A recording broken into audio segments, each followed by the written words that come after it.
One word, commodities. I'm sure it's already evoking in you visions of oil wells and gas pumps or a shiny bar of gold, but there is more to it than that. And in this commodity bull market, as my guest calls it, there are many opportunities for investors. So what are those opportunities and where do we go from here? Find out right now on UBS Trending.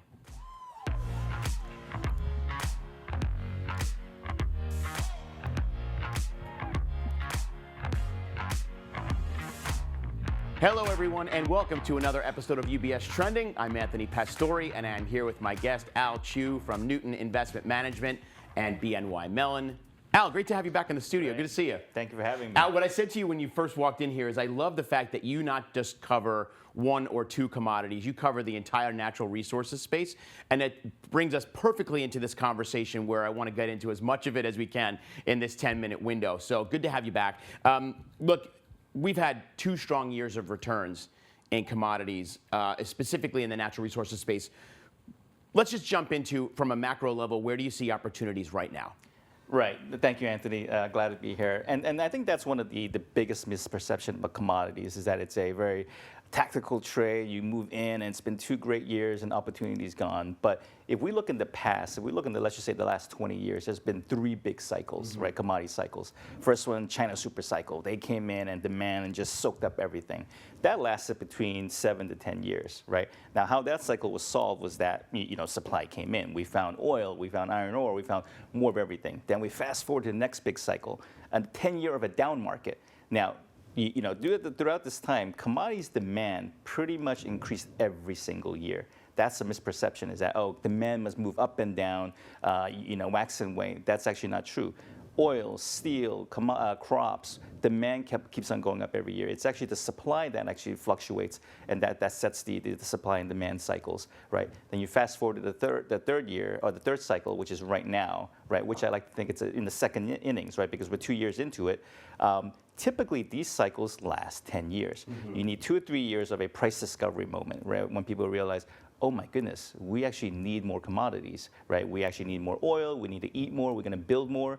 And then the next 5 plus years is actually the supply response. When people come in and start building, let's build more pipelines, let's go out there and explore for the mine. So when I look out on this cycle, now there will be volatility, there's always volatility in the market, but those are opportunities for an active manager, right? Is that this is a multi-year cycle, we're very, very early on. Demand remains very, very strong. So as you said, second inning, probably what? Top of the second, maybe 2 men on and 2 outs. I think this is going to be extended game. Extra innings, maybe a 10 inning, maybe even longer. Because what usually you want to see is a healthy functioning market, right? You see high prices, like we've been seeing, right? Oil prices, pretty much all commodity prices are trading very strongly. And then what you see is that a well-functioning market is that supply comes in, right? The supply response starts coming in, and people start upping capex. But that's the thing, we're not seeing that right now. Right. Now, you can call it decarbonization, you can call it electrification, but whatever the answer is, the companies are being scared away from reinvesting back into the space, right? There's a kind of well, in 20 years, do I need that oil well? Well, if that's the question they're asking, they will not invest in that oil well, right? But here's the thing, for the next 5, 10, 15, 20 years, we actually still need that oil, right? Because the EV penetration cannot happen as fast as what people think. So the investment in the actual supply is going away a lot faster than actual demand is, and that's setting up for a huge opportunity. Well, that's a great segue too, because I was going to ask you, when you think about opportunities, how are you finding them? I mean, there's so much out there right now between the continuing conflict between Russia and Ukraine, which of course affects agriculture, it affects the energy markets, but then of course China is reopening now, so right. Supply chain maybe is starting to get back online, all the issues that we've had through COVID. So how do you find these opportunities? What are you looking for? That's actually a great point, right? So if you look at from last year, 2022 to now, what has changed, right? We are in a Fed rate hike cycle. There's still conflict in Europe. The one big thing that has changed is that China has gone from zero COVID policy to now a fairly strong reopening.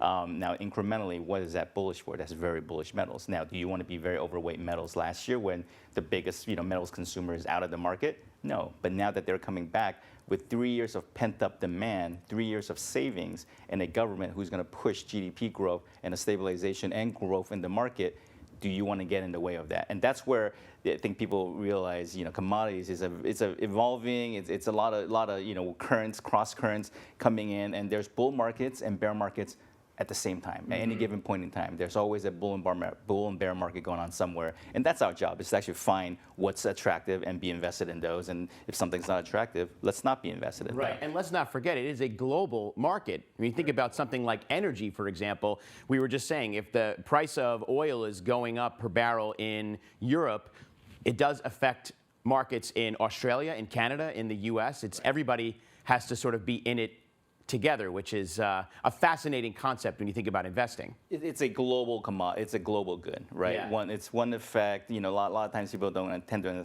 understand that one effect. A drought in Australia. Well, would a drought in Australia really affect anywhere else in the world? Absolutely, because Australia is one of the biggest wheat exporters in the world, right? So maybe my water prices in New York City will not go up, but my grain prices will. And that's actually one of the best ways is to realize the scarcity of water is through soft commodities like grains. So a lot of times people don't think about the second or third derivatives when it comes to investing, and with commodities, actually, that's one of the best ways to generate returns. And and interestingly, when you look at so our CIO view here at UBS is we do have specifically with energy a preferred view of the S&P energy sector, and also we're bullish on crude oil prices, which plays into kind of what you're seeing out there, particularly on the energy side. Right. Yeah, no, I think in oil, absolutely, that's the right view. When I look at crude oil right now, the supply and demand dynamics are actually very attractive. Demand we've normalized, right? Even the last holdout, China, they're coming out of zero COVID policy, and then I think there's going to be a lot of pent-up demand there. But what really scares me is the supply side. Right? If you think about the last, decade or so, what's really kind of bailed out the market in terms of supply is the Permian Basin. I mean, the Permian Basin, we easily doubled U.S. crude production, over a very short span of time. But if you look at what's happening there right now, is that the wells are being, they're hitting peak productivity. Right? Imagine the example I love to use is a shale well is like a can of soda. Right? It's actually, it's a third oil, it's a third natural gas, and third, NGLs, and you shake it up, and it's actually the carbonation that brings the oil out. Right? So it brings the soda out. Right? But the problem is, right now, imagine every can is a little bit leaky. Right? Or every can has a little bit too much gas, right? So that's the concept, is that this peak stuff has been drilled already, and just the sheer amount of logistics supply chain. So how do you grow production in a soda can environment? Well, you have to line up many cans of soda. The minute you pop the first one and it gushes out and it starts coming down, you have to pop the second and third and fourth. What does that need? One, you need a lot of service capacity. Right, but over the bear market, we stopped building these things. We stopped building land rigs, we stopped building frac capacity, and two is you need a lot of labor. Right. If we can't find school teachers, we can't find workers for regular, clean, easy to do jobs, who would want to go in the oil well? So you're going to hit into a lot of these like short-term logistics, and then longer term is that OPEC is doing a fantastic job managing supply. So we're hitting supply issues in oil. So I believe in that. Oil prices are biased higher. Great. Thanks, Al. Before we wrap up, we've only got about a minute left, which is insane because I'm really enjoying chatting with you today. You also have a case for the equity for a commodity versus the commodity itself. And talking to investors, where do you recommend they go when they're trying to invest within the commodity space? I am a big proponent for natural resources equities, right? Because it's about how many levels of alpha can you generate, right? One is picking the right commodity is alpha generation, right? Not all commodities go up and down at the same time. Second one is actually picking the right subsector. Well, if I like energy, do I like the E&Ps? Do I like services? Do I like pipelines or refiner? And third is actually picking the right company, good old-fashioned stock picking. And that actually all three of those can actually really generate excess returns for the investor. Terrific. And by the way, people shouldn't ignore agriculture when they're thinking about commodity investing, correct? That's probably the most essential of commodities. And I do think that the long-term secular view is that we should be worried. We should be very worried about agriculture.